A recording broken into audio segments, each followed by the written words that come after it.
E aí, crianças, tudo bem com vocês? Boa tarde, espero que todos estejam bem. Então, hoje nós vamos dar continuidade aos nossos estudos de história. Então, na semana passada, nós iniciamos falando um pouquinho, nós estamos estudando, né, a unidade 2, quando o Brasil era de Portugal. Então, nós falamos um pouquinho sobre a questão do Império Marítimo dos portugueses, tá bom? Falamos um pouquinho sobre a questão da exploração do pau-brasil e as drogas do sertão. Então, assim, para vocês estarem relembrando um pouquinho sobre esses assuntos, é só olhar o vídeo que nós fizemos na semana passada. Então, hoje nós vamos dar continuidade a essa unidade e vamos falar um pouquinho sobre as capitanias hereditárias. Vamos lá, então. Com a conquista, as terras onde hoje se localiza o Brasil passaram a ser uma posse de Portugal. Então, ficou bem claro, né? Então, o Brasil, a partir de então, começou a ser posse, a ser mandado, a ser controlado por Portugal, tá? Na época, a principal função das colônias era produzir riquezas para a metrópole. Então, produzir riqueza, então era a principal função, tá? Eles tinham que produzir, que dar riqueza, tá? Contudo, o Estado português não tinha recursos para explorar o território conquistado. Além disso, o território era constantemente ameaçado por ataques de piratas e por interesses de outros estados europeus. Ou seja, Portugal conquistava, porém ele não tinha recursos nem para fazer com que podemos pensar, todo esse território conquistado por ele gerasse riqueza e nem tinha recursos também para defender todo esse território, tá bom? Principalmente, assim, de ameaças de outros povos. Então, diante de toda essa ameaça, tá, constante, assim, de invasão das terras por estrangeiros, e também que esses estrangeiros também não conheciam o Tratado de Tordesilhas, que foi um tratado em que dividiram, tá? Eu trouxe até aqui para vocês o mapa aqui ao lado. Então, eles dividiram, tá? A América, que eles chamavam de América, tá? No caso o Brasil, eles dividiam em dois lados, tá bom? Então, uma parte do território pertencia a Portugal e outra parte pertencia à Espanha. Ou seja, os portugueses não podiam invadir o território espanhol e assim também os espanhóis não podiam invadir, tá? Porém, esses invasores não respeitavam ou não conheciam esse tratado, tá ok?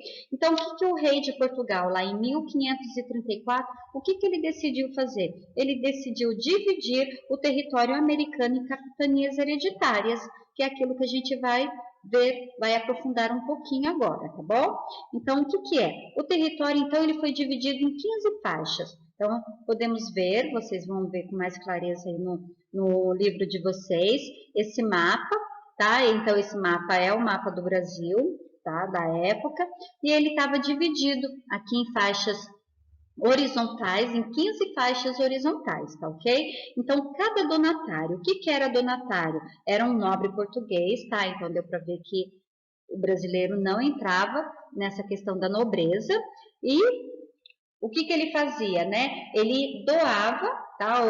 O nobre português a quem a metrópole, a quem o grande rei, podemos pensar assim, de Portugal, ele doava, tá? A capitania hereditária na colônia. Mas será que ele doava porque ele era bonzinho? Não, ele doava justamente porque, lembra que nós falamos anteriormente? Porque eles não conseguiam, eles não tinham recursos para extrair toda a riqueza que aquele território podia lhe oferecer e também não tinha recursos para defendê-lo. Então aqui nós podemos ver, né, que qual que era então? Ele entregou para esses donatários, tá? Então dividiu em 15 faixas, foram 12 donatários que pegaram essas 15 faixas, tá bom? E o que eles, qual que era a função deles, tá? Então eles tinham que primeiramente usar o próprio recurso deles, então eles não iriam usar o recurso de Portugal, e eles tinham a missão de defender a terra, então aqui defender a terra contra invasores estrangeiros, garantir o povoamento e organizar as atividades econômicas. Então tudo isso era a função deles. Então eles ganharam, entre aspas, né? Eles ganharam a terra, porém eles tinham que fazer todo esse papel, conseguir produzir riquezas, tá? Então garantir o que? O povoamento, tá ok? E proteger o território de invasores, tá certo? E é claro que quando falo dessa organizar as atividades econômicas, uma parte de tudo aquilo que eles recebiam, eles mandavam para Portugal. E assim, o que aconteceu? Então, com todo esse processo, né, das capitanias hereditárias, mas o que aconteceu, né? Justamente as capitanias hereditárias fracassou, não deu certo, tá bom? E daí surgiu o quê? O governo geral, que é o que nós vamos ver agora. Então, esse sistema de capitanias hereditárias, como eu disse, fracassou. Então, o Estado português encontrou, então, outra solução, porque ele precisava encontrar outra solução para garantir o controle e a defesa do território, tá? Então, olha só, ele precisava o quê? Encontrar o quê? Ele garantiu o quê? O controle, ele manter Portugal, continuar mantendo o seu controle e defendendo também o território. Então, surgiu o quê? O governo geral.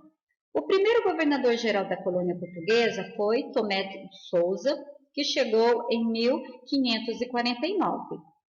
Ele era encarregado de defender a costa interior do território contra invasores. Então, a missão, primeiramente, defender, tá ok? Contra invasores. Ele tinha também que garantir o cumprimento da lei. Então, tudo aquilo que os portugueses traziam de lei, exigiam de lei, ele tinha que garantir que isso fosse cumprido. E tinha o quê? Que assentar colonos.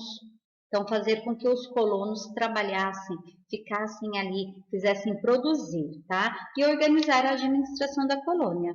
Então, ele tinha toda essa função, tá? Então, ele era o governo geral, porém, ele tinha todo esse trabalho, tá?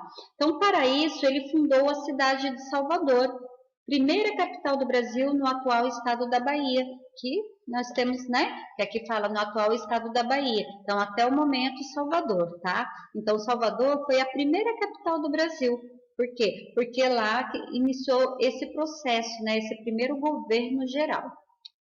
Com a comitiva de Tomé de Souza, vieram os jesuítas, tá? Então, eles eram que os padres missionários que tinham a missão de catequizar os indígenas.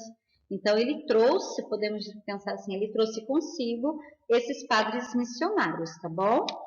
Então, eles queriam o quê? Converter os indígenas à fé católica. Então, aí podemos pensar, né? Não respeitaram a religião que os indígenas tinham, tá?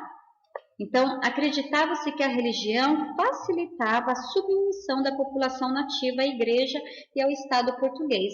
Então, porque naquela época era muito assim, era muito ligado à política e à religião. Então, ou seja, fazer com que os nativos, né, que nós falamos anteriormente, que eram aqueles que nasceram, então os indígenas, no caso, os primeiros ali habitantes aqui do Brasil, então, para eles se submeterem a todas aquelas regras e leis dos portugueses, eles apelaram, podemos pensar assim, para a religião, fazer com que eles acreditassem que através da religião eles iriam obedecer piamente, né, ou cegamente, todas as leis dos portugueses.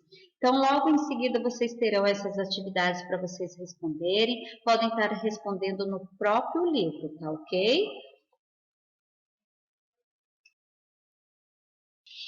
Então, continuando, na página 33, a sociedade colonial. Então, primeiramente, caçada aos negros da terra. Vamos ver o que significa isso, né? Então, pensando, né, quando a gente escuta essa frase, então a gente tem, assim, um pensamento, assim, uma maneira muito negativa. Então, ela vem para a gente de uma maneira muito negativa. Será que essa frase é realmente negativa? Vamos ver? Então, a parceria entre indígenas e colonos não durou muito, tá? Então não durou muito. Por quê? Porque os indígenas começaram a perceber algumas coisas, né? Então eles começaram a perceber que eles também estavam sendo enganados. Então os colonos da capitania de São Vicente necessitavam de mão de obra para os trabalhos em suas propriedades. Para isso, infelizmente, o que começou?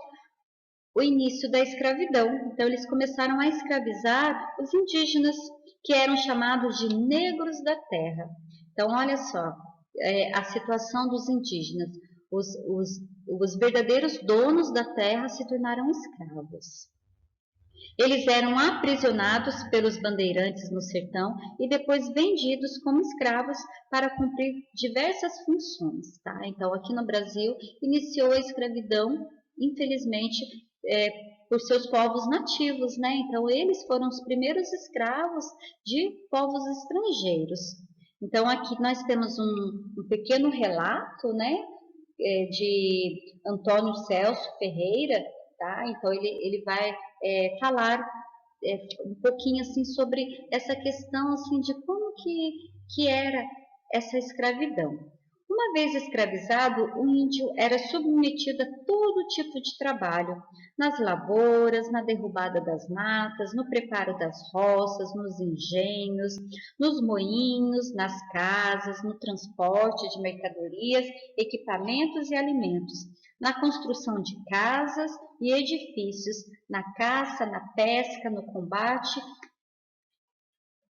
combate a outros povos. Então deu para a gente perceber que a missão mais dura, mais difícil ficava a cargo de quem?